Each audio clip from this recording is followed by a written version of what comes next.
Ada seorang sahabat bertanya kepada Rasulullah, "Wahai Rasulullah, jika sholatku tidak khusyuk, apakah diterima?"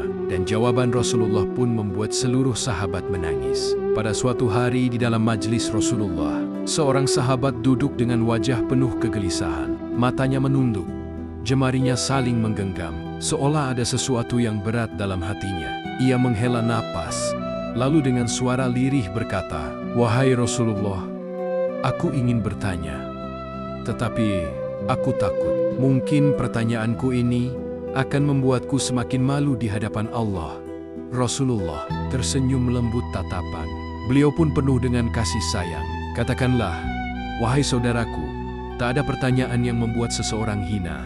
Jika ia bertanya untuk mencari kebaikan." Sahabat itu mengangkat wajahnya.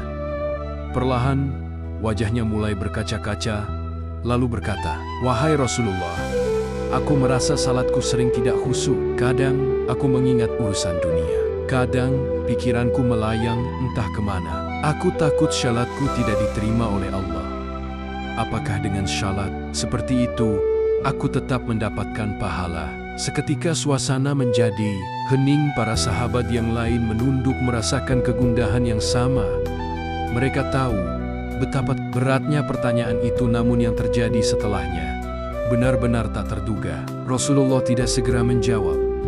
Rasulullah menatap sahabat itu dalam-dalam, lalu air mata mulai membasahi mimpi baginda. Para sahabat pun terkejut, mereka jarang melihat Rasulullah menangis dalam keadaan seperti ini.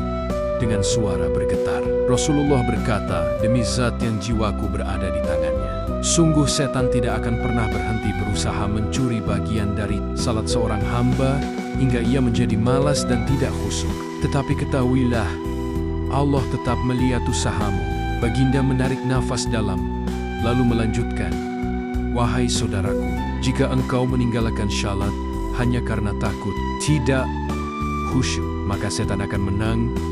Tetapi jika engkau tetap berusaha sholat, meski dengan kehadiran pikiran yang terganggu, ketahuilah setiap kali engkau berusaha kembali kepada Allah dalam salatmu, saat itulah Allah menyambutmu." Air mata sahabat itu jatuh. Ia menangis, begitu juga sahabat lainnya. Kemudian Rasulullah berkata, "Bayangkan seorang ibu yang melihat anaknya berjalan ke arahnya, tetapi anak itu sering jatuh dan tersandung. Apakah sang ibu akan marah? Tidak, dia akan berlari menghampirinya, mengangkatnya, dan mendekapnya erat. Begitulah Allah.